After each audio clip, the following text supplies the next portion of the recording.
Hola a todos, mi nombre es Carlos Sánchez, soy alumno del Instituto Técnico San José del profesorado de Química y en esta ocasión vamos a continuar con nuestra secuencia con el tema número 2, que son las soluciones o también llamadas disoluciones.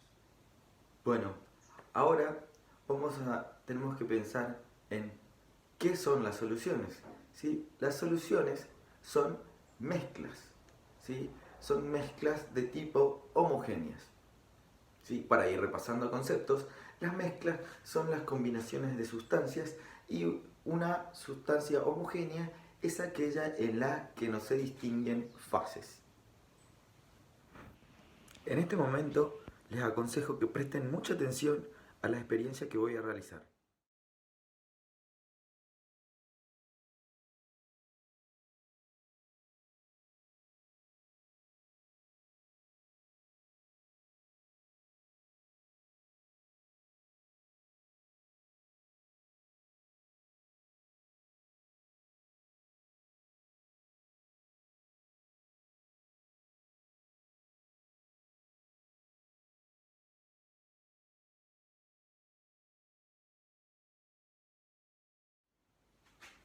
Como pudimos observar en la situación anterior, en el vaso con agua, ¿sí?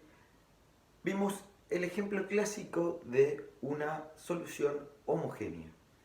Pero ¿qué pasaría si yo les dijera de que en este sistema hay al menos 3 disoluciones? ¿Cómo podría ser eso? Bueno, la primera disolución podríamos decir que es el agua con la sal, ¿sí? La segunda disolución podemos decir que es, podemos decir que esta disolución es la disolución líquida, ¿sí?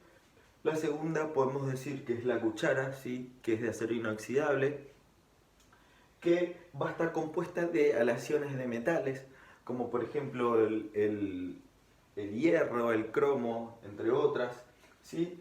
Y como tercera disolución podremos mencionar al aire, que es una disolución de gases en la que está compuesto el aire que respiramos, como puede ser nitrógeno, oxígeno, entre un montón de otros gases. Bueno, ahora, como ya sabemos, vamos a analizar el agua con la sal, ¿sí? ¿Cómo están compuestos, ¿sí? Los sistemas materiales homogéneos? ¿Sí? Las soluciones homogéneas. Estas soluciones homogéneas están compuestas por el soluto y el solvente. El soluto, en este caso de nuestro ejemplo, podemos decir que es la sal y el solvente es el agua. ¿Cómo podemos afirmar esto? Porque generalmente se dice que el soluto es el que se encuentra en menor proporción y el disolvente o solvente es el que se encuentra en mayor proporción. Generalmente el disolvente por excelencia es el agua. Bueno, ahora es momento de hablar de las propiedades intensivas, ¿sí?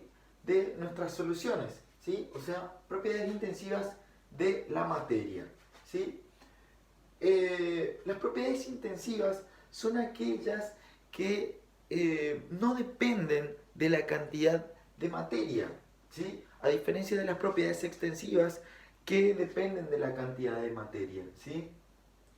Es decir, podemos decir que un bloc de hojas, ¿sí? De tamaño oficio, ¿sí? Va a ocupar más volumen que un bloc de hojas de tamaño A4, por ejemplo. Y en el caso de las propiedades intensivas, ¿sí? El agua hierve a temperatura, en condiciones normales de presión y temperatura, hierve a 100 grados centígrados, ¿sí? Y no importa de cuánta agua estemos hablando, ¿sí? No importa si yo hiervo medio litro de agua o 10 litros de agua, ¿sí? En condiciones normales de presión y temperatura, el punto de ebullición va a ser 100 grados, es decir, que va a empezar a hervir a 100 grados. También se puede mencionar los caracteres que son organolépticos, ¿sí? Que son las que se pueden percibir a través de los sentidos, como son el olfato, ¿sí? Como puede ser el tacto, el sabor, ¿sí? Hablamos de tacto, sino hablando de la textura, ¿sí? Y para que podamos, para que tengamos claro a qué hace referencia las propiedades intensivas, tenemos que hacer referencia a que no importa la cantidad de materia que tengamos, ¿sí? Unos ejemplos de propiedades intensivas son el punto de ebullición, el punto de fusión, ¿sí? La elasticidad, la velocidad, el volumen específico, la densidad, ¿sí? Y los puntos de fusión y de ebullición, ¿sí? van a ser exclusivos de cada soluto y solvente. Bueno, ahora vamos a observar, ¿sí? La línea de arriba que vamos a representar al agua, ¿sí? Nosotros sabemos, ¿sí?, que el agua por debajo de 0 grados es hielo, ¿cierto? Sabemos que en este estado de 0 a 100 grados, ¿sí?, el agua se encuentra en estado líquido, ¿sí? Y a partir de 100 grados, ¿sí?, alcanza su punto de ebullición. Acá podemos decir que es el punto de fusión y este es el punto de ebullición, ¿sí? Se va convirtiendo en vapor. ¿Sí? Bueno, pero ¿qué pasaría si a esa agua nosotros le agregáramos sal? ¿Sí? Lo que va a suceder es que se va a modificar el punto de fusión y el punto de ebullición de nuestra solución. ¿Y cómo vamos a saber eso? Esto generalmente se ve justamente midiéndolo, ¿sí? Lo que va a pasar es que el punto de fusión, ¿sí?, va a ser más bajo que en el agua sin nada. Supongamos que se encuentra en este punto, ¿sí? En este punto, y esto es lo que se conoce como descenso crioscópico, ¿sí? Desciende el punto de fusión, ¿sí? De cierta manera similar ocurre en el punto de fusión, ¿sí? Pero en lugar de necesitar más calor, de hervir antes, va a tardar más en alcanzar su punto de ebullición, ¿sí? Y esto es lo que se conoce como aumento ebulloscópico.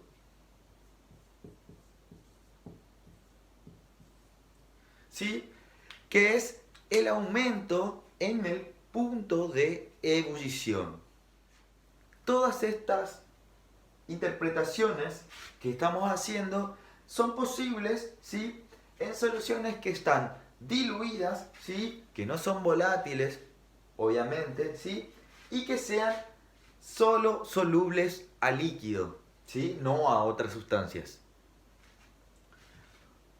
Bueno, ahora vamos a hablar de las concentraciones, ¿sí? Pero primero vamos a borrar nuestra pizarra.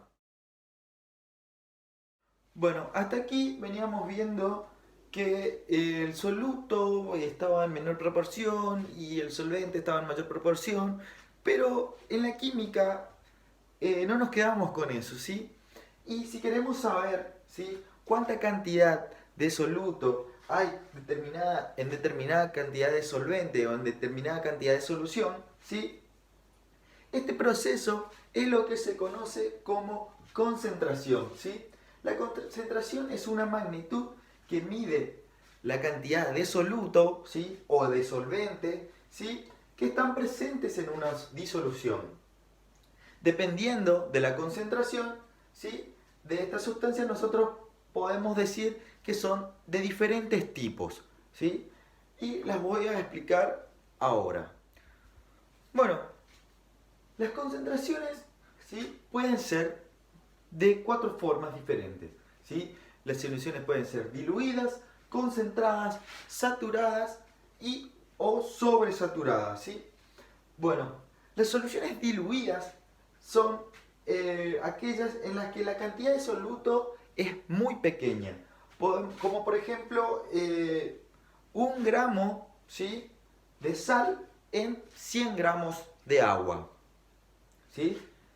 Ahora, las soluciones concentradas, ¿sí?, son aquellas en las que la cantidad de soluto es un poco más grande, ¿sí? Por ejemplo, 25 gramos de sal en 100 gramos de agua, ¿sí?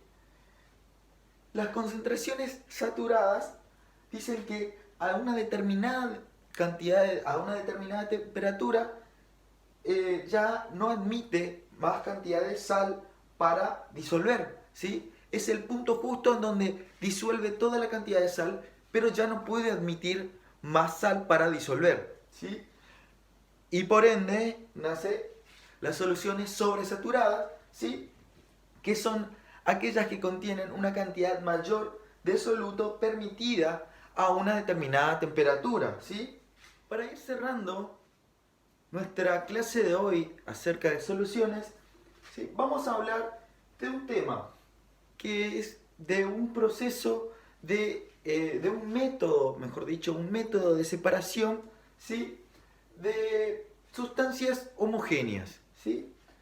Abajo le voy a dejar en la descripción un equipo de destilación casero para que puedan observar mejor cómo se dan, ¿sí?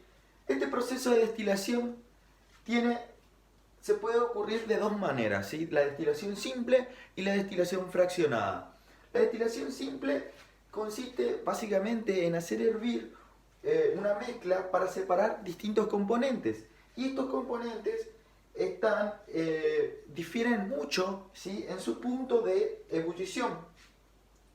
Entonces, podemos separarlo uno del otro, ¿sí?